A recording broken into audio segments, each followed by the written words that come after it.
Well, good afternoon, everyone, and welcome to our Lunch and Learn webinar on winter preparedness today. Just a few logistics like we normally do at the beginning of this. Your mics and cameras are going to be turned off. This is being recorded, so we will post it on our YouTube channel for DPHN YouTube channel after the fact if you miss anything. Please use the chat function because your cameras and your mics will be off. You use the chat function if you have questions for any of our speakers as we go, and Kendra and I will monitor those. Also add March 11th to your calendars as our next Lunch and Learn. That's going to be with Dr. Jade Wu, who is a sleep is medicine expert and has a book on, it's titled Hello Sleep. So that's the next one. We'll be putting the link for that registration in the chat at the end of today. If you prefer to read closed captions, please click at the bottom, the button at the bottom that says show captions. And finally, we're going to have two documents that Kendra's going to put in the chat. One is our Umpqua Preparedness Guide. The other one is a fillable document for a family emergency plan, which is really exciting. We're newly distributing that. And then also, as I mentioned previously, the registration link for our next webinar in March with Dr. Wu. So without further ado, I'll introduce our three speakers today. Emily Ring is going to go first. She's our local Douglas County Emergency Manager. Cheryl Flick is our local Fire Marshal for the city of Roseburg. She'll go second. And then Julie Denney is the Public Information Officer for the Oregon Department of Transportation. Please join us in welcoming our speakers and expressing our appreciation to them for taking time out of their day to talk to us about winter preparedness. So with that, I will hand it off to Emily. And Emily will just tell me when to move slides, and I'll do that. Hi, everybody. I have to say, Hello Sleep is a great title. I'm already excited about saying hello to sleep. But as you said, I'm the county emergency manager. If you haven't met me yet, that's probably a good thing. I tend to be what I call like a second or third wave responder, meaning it's unlikely you will meet me on the incident scene in the field, although that can happen. I've been a first responder in the past, but these days my job is to kind of have two arms, one arm for the community and the county and another arm for first responders and 911 support. So today I wanted to take a little bit of a different tack. I was thinking about, there's so many things we could talk about winter preparedness, cooking without power, and just like so many things. But you've got your fire marshal here is going to cover some great things. We've got ODOT here covering things. So I'm going to take a slightly different tack, and that's about kind of mental and emotional health and preparedness and ways to keep warm and entertained, specifically when the power is out in the winter. I grew up in northern Wisconsin on a remote, poorly functioning farm. And so some of this gave me childhood flashbacks. We'll see if any of that gives you childhood flashbacks. Next, please. So just very quickly, again, some of our other presenters are going to talk more about some of this, but a general winter storm planning timeline. There's good and bad about winter storms. In Douglas County, although we think fire is very devastating, and of course it is, some of the most expensive incidents we've had have been winter storm or ice storm related. That's the bad part. The good part is you do usually have some kind of warning, not always, but typically you might get a couple of days, a blizzard's coming, that sort of thing. So this is just a suggested timeline from our weather partners of things to do a few days out, a few days before, and then during and after. And that's going to tie into what some of our other presenters are going to talk about. I'm not going to go through everything in my slides. I'm just going to highlight a few nuggets. And then all of these slides of mine will be available to any of you by email if you want. And I'm sure they can put in the chat how you can ask for it. So a few days before, things like prepping like emergency supplies, checking detectors, checking for fuel, adjusting plans, knowing how to get weather alerts and warnings, preparing for pets, and thinking about ways to ventilate properly if you have to heat without normal power. Next, please. So there's a lot on this slide. And like I said, I'm not going to go into it, all of the different places. Some of this stuff you probably already know. Just because we know something doesn't mean we do it as often as we should. And I'm including myself on that in that. Many years ago, before I took this type of job, I lived in a remote community and we all had wood stoves and we all were really bad about checking our chimneys and getting them inspected or cleaned annually. We had a neighbor's house burned down because of improperly or uncleaned chimney flue fire. Uh, and guess next year who got their chimney and their wood stoves cleaned and inspected? Everybody else in that neighborhood. Unfortunately, sometimes that's what we need to kickstart that habit, but these are just reminders. I just wanted to point out a couple of things on this side, on the side of this slide about if you are trying to keep yourself warm and the power is out, some things to remember. Of course, we all have drafts, so sealing up air gaps with clothing, tape, blankets. There's different ways that you can DIY with materials you have on hand. Hot water bottles and hot thermoses, both for beverages for yourself and to put in your beds or blankets. I find that I do not have seasonal affective disorder, but a lot of people I know seem to, and sometimes just psychologically having some uplifting things in your home during a power outage or when things are dark is very helpful. So putting some potpourri or some fruit on to boil in a pot and having, smells that make you feel refreshed can be actually pretty useful in a darker, colder space. Keeping most rooms closed and picking 1 to 2 rooms only for your warming and your activities, the kind of that hibernation principle can be helpful. Hanging plastic sheets or bubble wrap over window panes if you have window panes that are thinner or leakier. Sometimes people will say, oh, I'll put up cardboard or blankets. The downside of that is that might block some drafts, but then you're also blocking your precious light when you have light, and that's good for us psychologically to have that cheery light. So some bubble wrap or plastic sheets will help that natural light come through still. And then hanging black blankets or plastic sheets between rooms or doors can, again, really kind of encapsulate warm air pockets. Next. So I thought mostly I would focus on, again, there's lots to think about. As you can see on the left-hand side here, food and water, lighting, refrigeration, heating, but we're going to talk about entertainment. Next, please. When I was a kid in northern Wisconsin, I became, I don't know, it was just sort of a normal thing. Almost every winter, you'd always have a couple of days where you couldn't get to school for weather reasons and you didn't have power at home. And we just got accustomed to entertaining ourselves in different ways. And so some of these are just ideas to think about. Maybe it'll spark something. And some of these are games or activities that you can do solo or with a neighbor or with a group, or if you have kids of different age ranges. So there's just a little bit of everything on these slides. On the left-hand side, there's an example of a kind of a DIY, a do-it-yourself version. If you don't have the game Sushi Go, there's a DIY version that you can make yourself with felt or colored paper called the pancake stack. And there's a little explanation of that. In the middle, there's a game that's called One Night Ultimate Werewolf. It's a card game. If you have teenagers, you may or may not recognize that.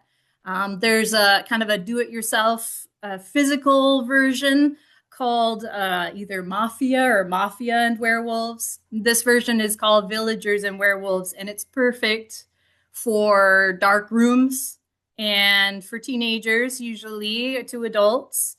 And you can kind of DIY it yourself. Like I said, make your own cards, make your own scenarios. It depends on the creativity of your group, but there's an explanation there. And on the far side there, elementary to middle school is just how to make kind of your own I Spy matching games for youngers or scavenger hunts in the house or in the yard for olders. Next, please. So, like I said, when I was growing up in Wisconsin, we did a lot of creative things because necessity breeds creativity, right? And looking back, I did not realize as a kid when we did indoor camping during the winter, I thought we were having a really awesome, fun time with cousins and siblings and doing something different. And really looking back, it was usually because the power was out. And my parents were trying to keep us warm and occupied. So that really is just all about, again, maintaining that bubble of warmth or heat. And those tents in a room, even without any other heat source, can actually heat up pretty well and be pretty darn cozy. One note that I had for people, if you do not have a tent, you can make the same thing by putting a mattress under a kitchen table and draping over it with blankets. Always try to add a layer of something under the tent bottom to help insulate it against cold floors better. And then I just want to make a little note that we want to hibernate, especially if we don't have our Netflix or our cell phones or any of the, everything's a little bit harder when the power is out and it's winter, of course, but everybody can pretty much benefit from outdoor exposure to mood boosting sunshine, a little fresh air, and a little blood flow. So just a kind of a nudge. It is maybe not in our cultural habit these days to go outside a whole lot, but that can be way more beneficial, even for a short little walk than we realize when the power is out.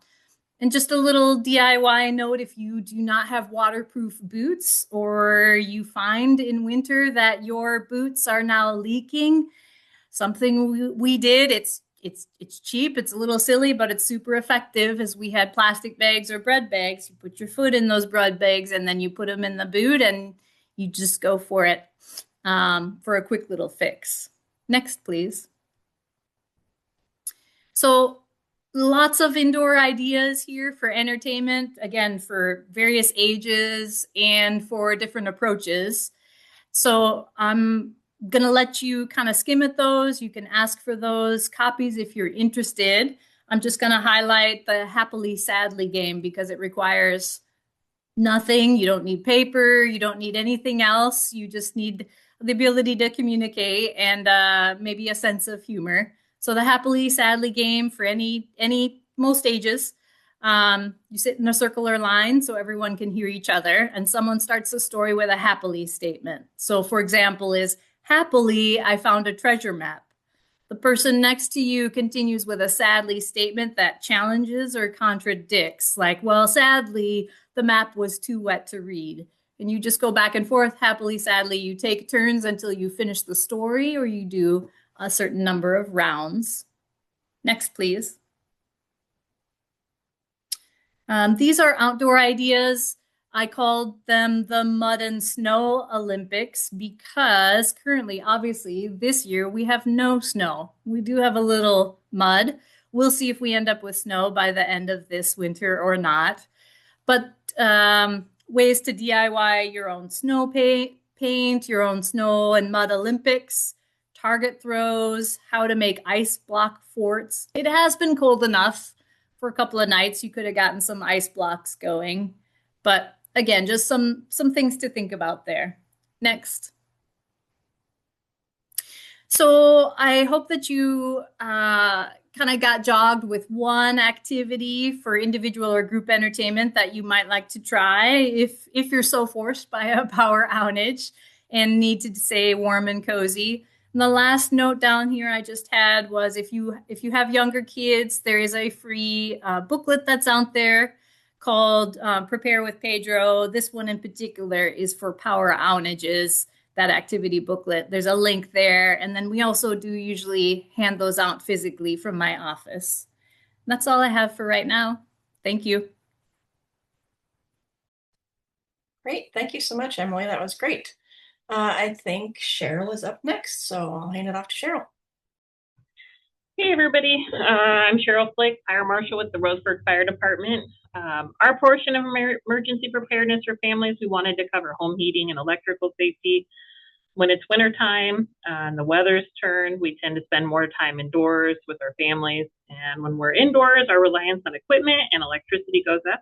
And unfortunately, so does the risk for fire. Here at the Roseburg Fire Department, we're in the middle of our season for heating equipment fires. If you want to do the next slide there, I give a couple little statistics.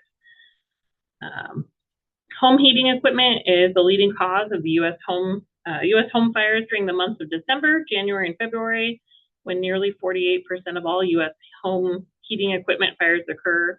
Wintertime also helps us to appreciate the convenience of electricity. When it goes out, we really notice, kind of like snowmageddon, and we realize just how important it is. With that said, though, it's easy to underestimate its power and its potential for fire-related hazards. Today, I'll try to, presentation will serve both as a reminder and hopefully give you some new skills and techniques to keep your family safe. And the next slide. Here in the Roseburg Fire family, we have a lot of little kiddos. At home, it can be hard, or I've found it hard to talk to little ones about fire safety at a level that kids understand and making it fun and not scary. One of the games we like to play when we do public education in schools or even at home, it's called Tools, Not Toys. And it teaches kids safety limits and knowing what objects are safe and unsafe to play with. It can be played as a flashcard game or a picture game, or it can be more hands-on, incorporated into daily activities. Just simple coaching, we see the rabbit, is that a tool or is that a toy?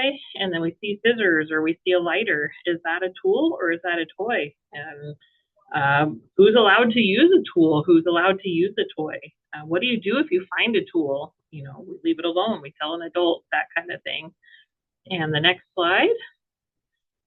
Another game with a similar concept is Hot or Not. You can make it fun, incorporate sounds or funny faces. I know my kids love it when the dorkier I get, now they're teenagers. They're becoming teenagers. They don't find it as funny. But when they were little, they liked my funny faces and my sounds. But we can say quickly, is this hot or is that cold? And is it hot or is it not? And then just kind of create those buzzwords that are in their mind. And if it's hot, should we touch it? No, we never touch it. And cover a wide variety of items in your daily life as you're cooking or you're drinking your cup of coffee. It's easy to have those little conversations or turn it into a game.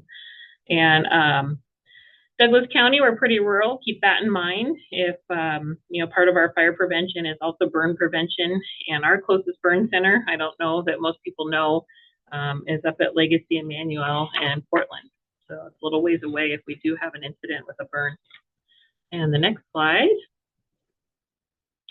So next slide, I kind of wanted to cover devices because as kids get older and they're not little anymore, when we get into teens and young adults, toys start disappearing and they are replaced with electronic devices.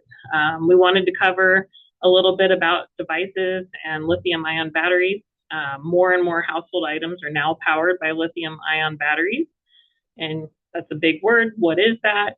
If you have a device that needs to be plugged in to be recharged, then most likely it contains a lithium battery. They're convenient, but they do pose a risk. It's a newer safety topic that should be considered in your home.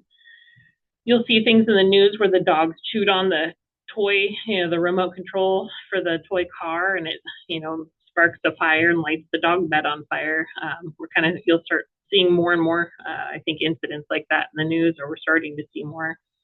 But the materials and the way the batteries are manufactured, they make a higher risk of fire. And when those batteries are improperly used or they're damaged, it can cause an internal reaction called thermal runaway. Thermal runaway can lead to fires and explosions that are difficult to extinguish. And they're not like our normal fires. They burn a lot hotter. And then the chemicals that are emitted from those are toxic. So we want to try to protect them from damage. I watch my 10-year-old or 9-year-old when she's younger, drop her iPad, and I'm like, oh no. You don't want to store them in hot areas. It's easy to, keep our power tools in our car in the summertime. Probably not a good idea. And then same thing, the charging cords, you know, from the name brand devices, they're more expensive than the other cords that you can get off of Amazon or Temu, that kind of thing. But they don't necessarily have the same listing or the testing that the name brand products. So try to use the original cords that came with your product, and then they have to be recycled. That's another thing. So locally, we have Batteries Plus will recycle lithium batteries. If for some reason that's changed, you can check on the State Fire Marshal website. They've got links there where you can find other recycling centers. But biggest word of warning I can give, just know the hazards or the signs of a hazard when a battery's gone bad or it is close to becoming a fire hazard. The number one immediate, I have it listed here, odors, change in color, change in shape, but the number one telltale or hallmark sign that it's about to go into thermal runaway is a hissing sound. You'll hear it start hissing. If that's the case, clear the area, get back as fast as you can. And then if you have one of these fires, it can cause burns or hard to extinguish. The best advice I have is just to evacuate the area and then call 911. And the next slide, I wanted to cover heating safety. Like I talked about, we're right in the middle of those months where it's a greater risk, but we'll cover some common heating methods and considerations. Overall, heating equipment is involved in 1 in 6 home fires and then 1 in 5 home fire deaths. But wood heat, we're a rural area. We have a lot of resources, or wood's an available resource. So it's real common in our area. And people, we have a lot of madrone and oak. People love hardwood for burning because they take longer to burn. You don't have to restock your fire as often. I wanted to, coming into fire service, one of the little fun tips or tricks I learned, and a quick challenge for you. What type of wood do you think would add more buildup of creosote in your chimney or flue? Would you think that a hardwood would cause more creosote or buildup, or would you think that a softwood like a fir or pine would cause more buildup? I didn't know the answer to this. I found it kind of fun, so I like to throw it out there now. But contrary to popular belief, hardwoods, even though they burn longer, they create more creosote than softwoods. They last longer, but they create more buildup. The reason why softwoods are lighter and drier, they create a hotter and a more intense fire. Again, why they don't last as long. But when they're hotter, it drafts quicker up the chimney and it's just less chance of buildup. So it's important, I just want to leave the tip, it's important to have a hotter fire in the firebox to ensure that the creosote particles are burned. Letting wood just smolder in the wood stove leads to more buildup.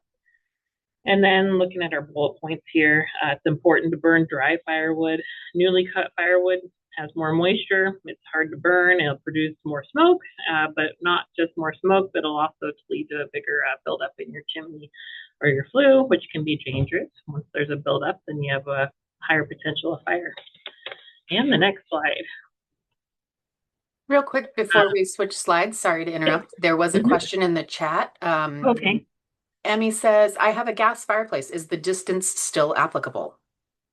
It is. I'll cover that on the very next slide. Perfect. Thank you. Yep. Stuff people don't think about, but our next heat source is electric space heaters. 31% of heating fires occur because the heat source is too close to combustibles. It's important with any heat source to create a 3-foot kid or pet-friendly zone. Talking about kids and pets, and at pub eds, we'll actually take a tape measure out and measure what 3 feet looks like. And I'm always surprised that, what I probably have in my mind is actually closer to 2 feet. And when you pull a tape measure, it's like, oh, okay, that's a little bit further than I realized. So it's helpful if you have any heat sources to maybe use painter's tape on the floor or baby gates to create that separation. And then, turn appliances off when you go to bed. I hate that one because I like to sleep warm at night. So electric blankets can help. And then if you are looking to replace any of your devices, some of the newer devices have tip-over switches, or a lot of them have tip-over switches or temperature-limiting devices. So if your device is getting outdated, maybe consider upgrading to something with more safety features. And then keep your space heaters out of high traffic areas where people are walking and it can be tipped over. And the next slide. So this one will cover a question that was posed. Furnaces and heat pumps, another really common heat source. They're quiet, they're reliable. We forget about them, we kind of take them for granted. But it's important to do routine maintenance on the appliances. Like any other heat source, keep combustibles away from them. Often, gas furnaces and that kind of thing, they're installed in closets or laundry rooms or up in attics. And it's easy to pile clothes or boxes next to them, which can create another opportunity for fire. Usually, to answer the question, usually like the pilot light has some kind of a barrier around it, but still you want the oxygen to be able to get to that machine so it can function the way it's supposed to and not create a carbon monoxide situation. Or the ductwork, some ductwork coming into the machine is going to be cooler. The ductwork leaving the machine is obviously going to be hotter. And as a former building inspector, I would see that people would have boxes up on a shelf and then there's the ductwork and they're sitting right next to each other. And maybe when they put the box up there, it wasn't warm, but not realizing that that's a return air. And anyway, that ductwork can get hot. The machines can get warm. But more than anything, you want to give them the room to breathe and you want the clearance from anything warm. So they talk about as a part of basic maintenance, change your filters.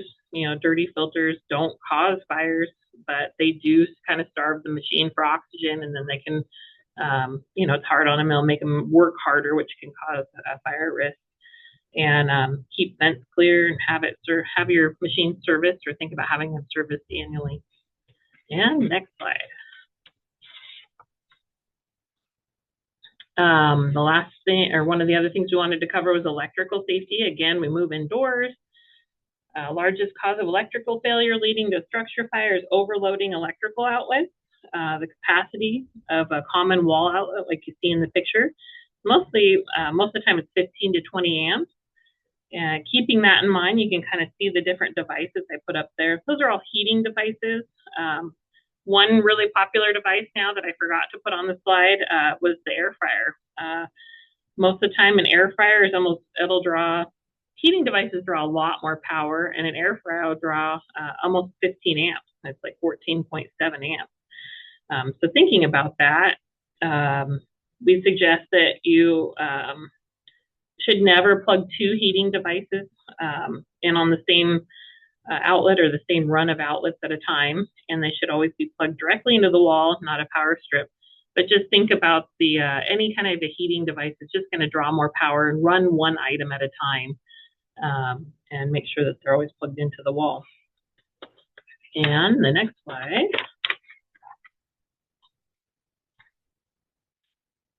They've got extension cords and power strips. Commonly used in older homes. I have a farmhouse. Our former generations did not have all the devices that we have today. There was no electrical code back then requiring an outlet every 6 feet. So it's really common, like my farmhouse, that you would have one or maybe two outlets per room, and that's it. So it's really hard to figure out how to make things work and yet be safe. But just remember, if you use an extension cord, the extension cords don't replace permanent wiring. They really are just for a temporary use to get you by for a certain thing. And then not all extension cords are created equally. Purchase the right extension cord for the job. The little lightweight 2-prong extension cords that you can get from Dollar Tree that should never heat anything that draws a higher load of power like a heating device. And if you go look at extension cords when you buy them, they actually have a listing on it. It'll say heavy use or heavy duty or lightweight or medium duty. It'll say indoor, it'll say outdoor. So just pay attention. My job, it's not everybody else's job, but I read the small print for my job, so I get used to that. My other family members, you buy the cord. You don't really think about it. So just keep that in mind. Follow the instructions on the packaging, and then protect your cords. They can get pinched indoors easily, or closed indoors or behind furniture. Any kind of restriction on the cord can create a spot that's warm and create a potential for fire too. And the next slide. I kind of think my part of this presentation is a little long, so hopefully I'm not talking too quick. But if you forgot everything I mentioned or talked about or didn't get to read it, the number one way to protect your family, and I know we've all heard it, but it really is true. Smoke alarms save lives. It just it takes the guesswork out of it, and detect fires early, and then they get you out. They do all the guesswork for you. They do all the work for you. So check your smoke detectors monthly. They should be on every level of your home if you're multiple stories. And then another thing, when you're out and about, we just went through the holidays, look for devices when you travel. We have Airbnb now, not just hotels, and even hotels, they're all independently owned, and sometimes they can get behind on maintenance. And then another important device is carbon monoxide detectors. Those come into play. You need a carbon monoxide detector if you have like a heating or cooking appliance, anything other than electric. So if you've got wood-fired fuel or a natural gas or propane, you should also have a carbon monoxide detector. They don't necessarily have to be in every bedroom, but you can get like a combination smoke and carbon monoxide. Place that in the hallway just outside the bedrooms. But it's important to have one. And then the last note I'll leave you on is home escape planning. Most part of preparedness is always having thought ahead and having a plan and then practicing that plan. I always give the tip or trick to sleep with your doors closed. You're most vulnerable when you're asleep. And then have two ways out. We're creatures of habit. We always like to exit out the door that we came in. That think about your room or think about your surroundings. If something was to block that door or that same way that you entered, what would be a secondary way to get out? And then once you get out, stay out. We get the question a lot from little kids or adults too. They want to save their pets or their pictures. And anyway, but once you're out, get out. Just know Roseburg fire here, we're only a few minutes away. Our fires tend to not get too big because we are so close by. And then have a meeting place. In that meeting place, think about where the fire hydrant is or where the fire vehicles are going to park. But it's nice to have everybody at one place because we're going to come initiate contact with you, and then we're going to know if somebody's still in the home or not. If everybody meets at the same place and not scattered, they can get information to us quicker. And then know your address. Start with young kids, make it a song, and start learning your address and phone numbers, that kind of thing. But and then last but not least, but practice. Have fire drills in your home, that kind of thing. I guess next slide. I don't know if my contact information's on there, but if you ever have questions, reach out to us, and we're more than willing to help and that kind of thing. I think that's my part. Hopefully I didn't go over time. Nope, that was great. Thank you so much, Cheryl. Thank you. Very helpful and great context as well, and text, for us to consider and think about. Great. I think Julie is up next, so I'll hand it off to Julie.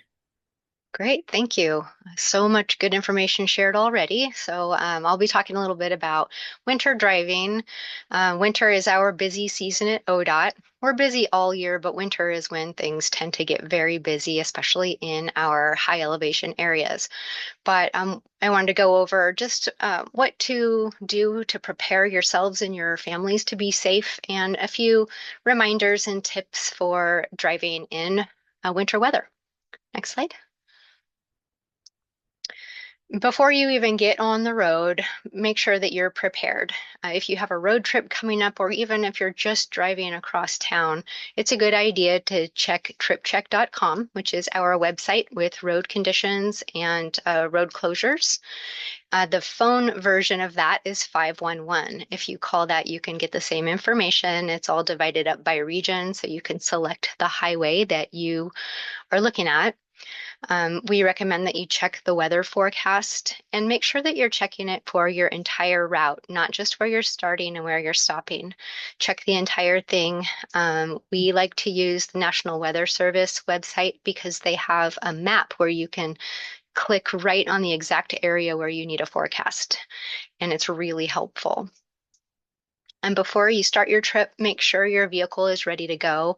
You want to start with a full tank of gas or a full charge if you have an electric vehicle, and make sure that things like brakes and windshield wipers are in good working condition before you start.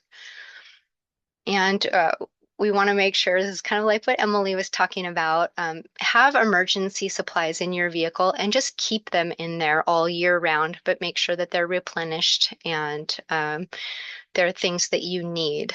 You'll want things like food, water, medication, warm clothing and blankets, batteries and chargers, anything that you may need to survive a 48-hour stay in your vehicle. That might sound a little extreme, but we have had situations over the years where the weather conditions have gotten so bad that traffic is at a standstill. Our crews aren't able to get through because we have jackknife trucks and multiple vehicles stuck on the road, and people have to be able to survive in their vehicle. So you want to make sure that you have everything that you need before you start your trip. Next slide, please. Winter driving, we talk about snow a lot. We haven't seen a whole lot of it this year. It's been a pretty mild winter so far. I'm knocking on wood right now. If you see a forecast and it's, a weather storm warning, they're predicting several inches of snow, think about whether you really need to be traveling.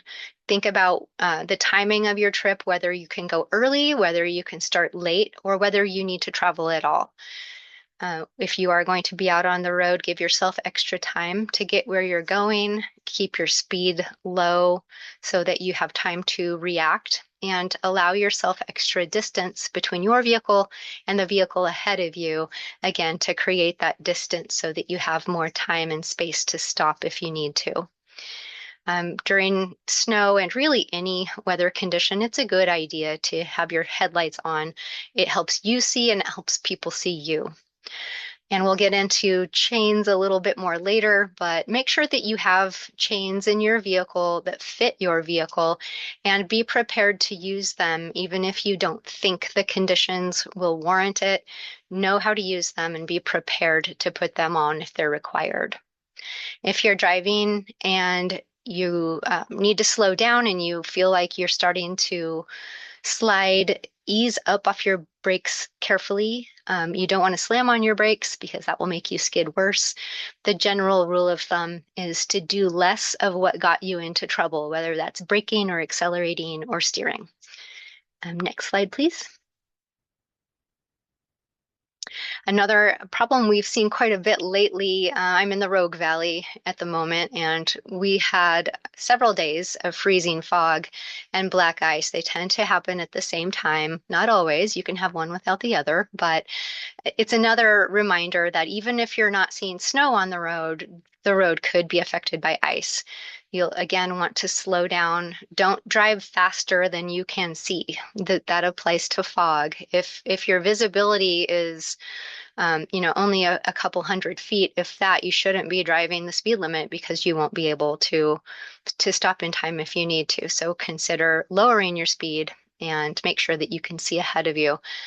Again, keep your distance. Don't follow too closely the vehicles ahead of you. And look for ice on the road. Usually when it's black ice, what you'll see, it'll look wet or it will look shiny. You can't always tell that there's black ice, and it can be patchy. So assume that it's there if the weather is freezing, and be prepared for that. And again, turn on those headlights and be visible. Next slide, please.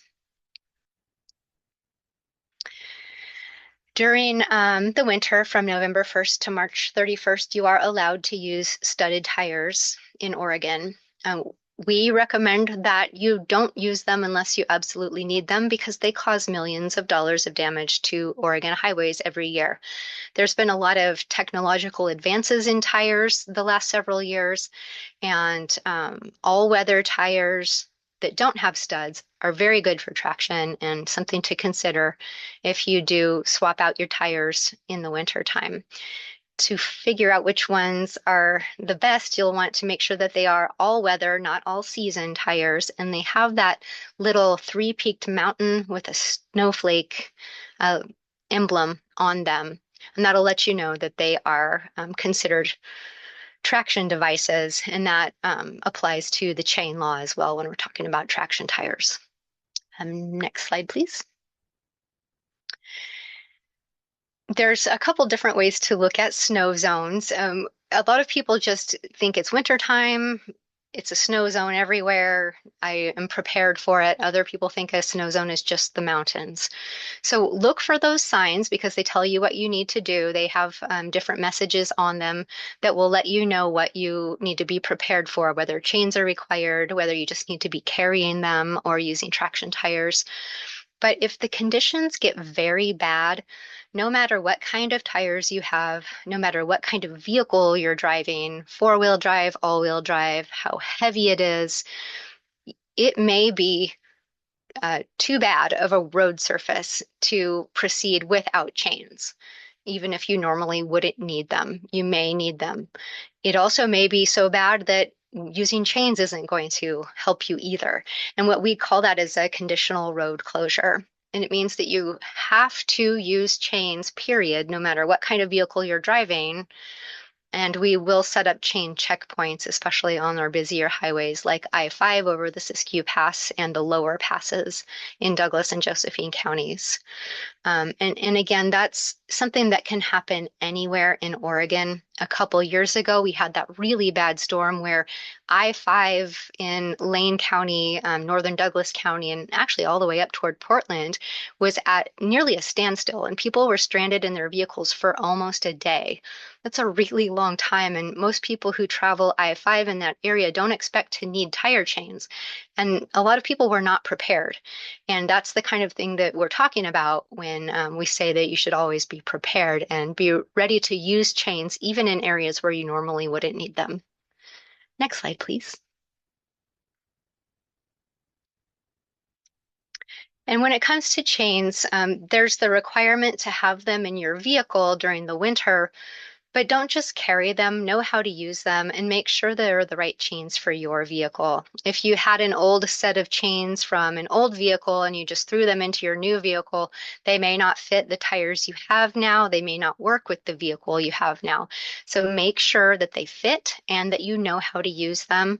It's a great idea to practice putting them on in your driveway, in your garage, on a sunny day so that you know how to use them and you don't feel stressed out on the side of the road in the cold with vehicles going by you in slippery conditions and while you're trying to figure out how to use them. So plan ahead with that and make sure that you're ready. If you do need to put chains on, don't stop in the middle of the road. That seems obvious, but it happens every year. Pull over as far as you can and put your chains on in a safe area. And once you have your chains on, make sure that you're watching your speed. A lot of the chains will say right on the package that they shouldn't be used at over 30 miles an hour. And that might seem slow, but if you lose one or if you lose traction on one of your tires, that can cause you to slide and skid. So be prepared for that. Next slide, please. And of course, we're talking about winter weather, snow, ice, but really we're all more likely to be affected by rain on the western side of the mountains.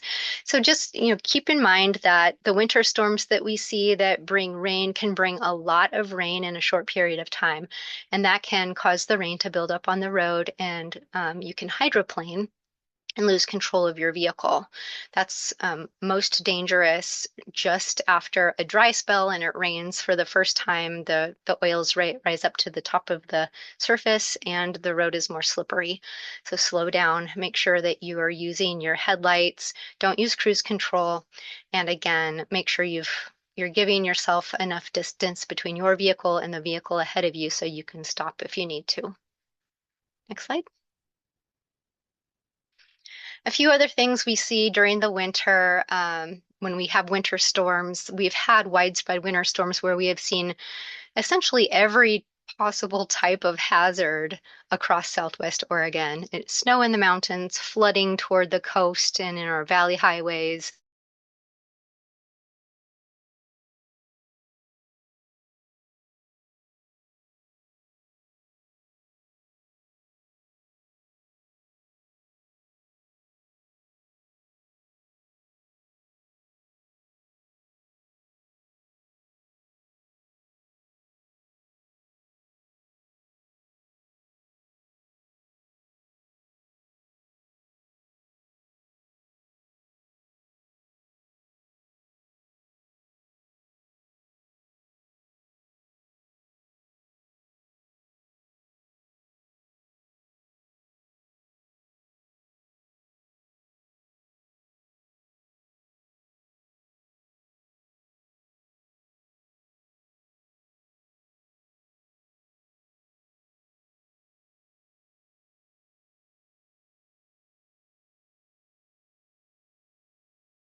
All right, looks like we had our own little mini emergency, but we are prepared. And so if everybody's back, we'll give everybody a second. I've got a couple did my screen freeze. And we've got Vanessa back. So yeah, sometimes the internet glitches out too. The fun thing about webinars. Yes, I will share the slides again here in a second. Thank you. And I'm not quite sure when that cut off.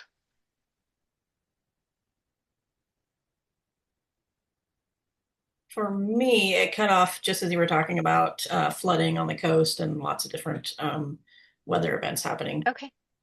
Yeah, we see a lot of landslides in Rockfall. I was pointing out the picture on the bottom right, which is Highway 138 East, between Roseburg and Diamond Lake. Early last year, we had some significant storms that caused landslides, and we're actually still fixing some of that because the damage was so extensive. But that's an example of where we've had wildfires in the past that compromises the soil, and we have trees that are more likely to fall. So if you're traveling through an area that has had a wildfire in the past, just know that you do have a higher likelihood of slides and downed trees. Next slide, please. And just a public service announcement that our crews will really appreciate. If you are traveling the roads and you're behind a snowplow, please give them space, stay back. The safest place you can be is behind a snowplow at a safe distance because they're smoothing out the road, they're sanding the road, they're making the surface more drivable. A lot of people don't like to drive as slow as a snowplow though, so they will try to pass a snowplow. Don't ever try to pass a snowplow on the right.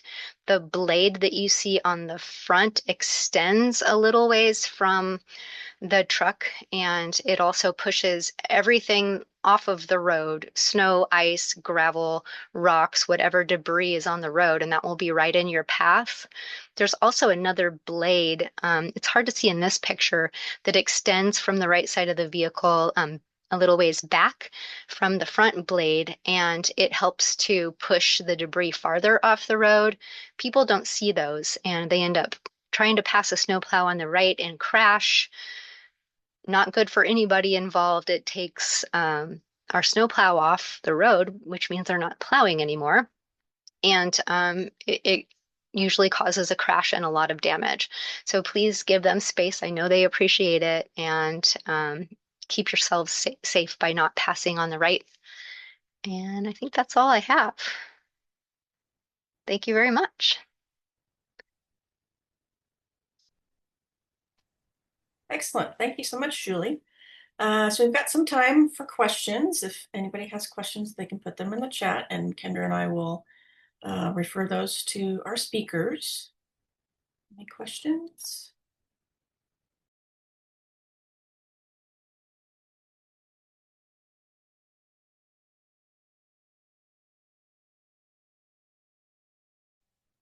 Not seeing any questions other than when it froze in the chat. But just a few resources that we already put in the chat that Kendra put in there. One is our Umpqua Prepared emergency preparedness book that's on our website. So feel free to copy that, print it out, request copies if you'd like those. We also have the family preparedness fillable form for a plan. So that's new to us. We're just starting to distribute that. So that's pretty fabulous. We also have the registration link for our Sleep as Medicine event on March 11th. And then something that just came in actually on email while we were all talking is there's also a 3-hour emergency preparedness event that our partners at the OSU Extension Service are putting on January 31st. There's a small fee for that, but we'll send the link out with the video of this for that. Or if you are anxious for it, feel free to look at the OSU Extension Service page. They have that listed as far as a training opportunity. Again, that's a 3-hour emergency preparedness event that's happening at the end of this month. So any other questions, thoughts? You have one more question in the chat. Surge protectors, can they be overpowered or have too much power?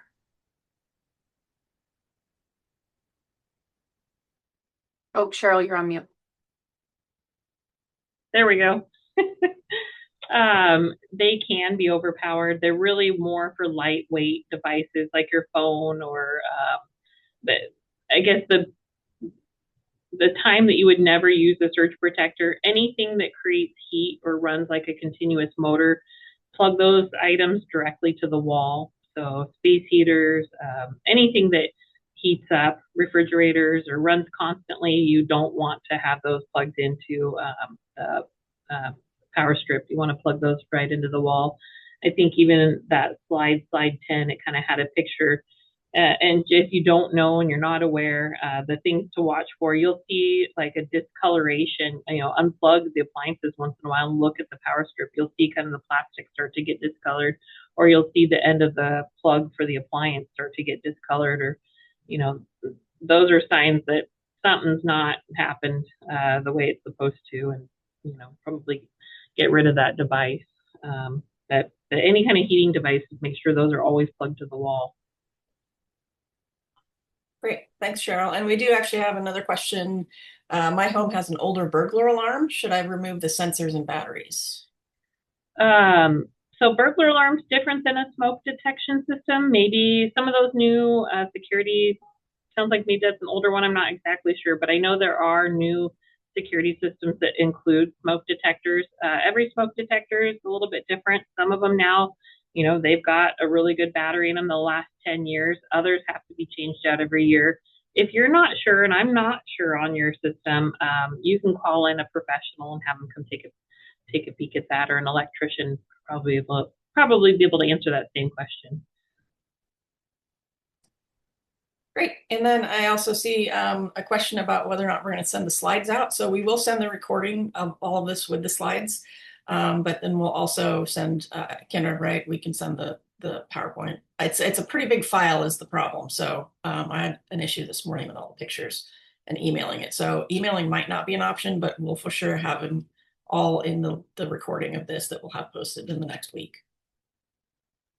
And one last question in the chat. How often should surge protectors be replaced? I don't know if I know the appropriate or the correct answer on that, but again, I would just watch for signs of wear and damage. We moved into my husband's great grandma's house, and she had a million of them because it is an old farmhouse with one plug in every room. And, they had so much dirt and buildup on them, that's not probably favorable, but just watch. You could also, when things are plugged into it, kind of feel the device. If it's starting to feel warm, that's probably another sign it's at the end of its life. If you're in doubt, they make newer items now that really don't cost too much. But if worst comes to worst, you are in doubt, come down to the fire station. We'd be more than happy to take a look and tell you what we think. Great. Well, thank you. I'm not seeing any more questions. So thank you, Cheryl and Julie and Emily, for joining us today and sharing your knowledge about, particularly about winter preparedness. And we really appreciate your time.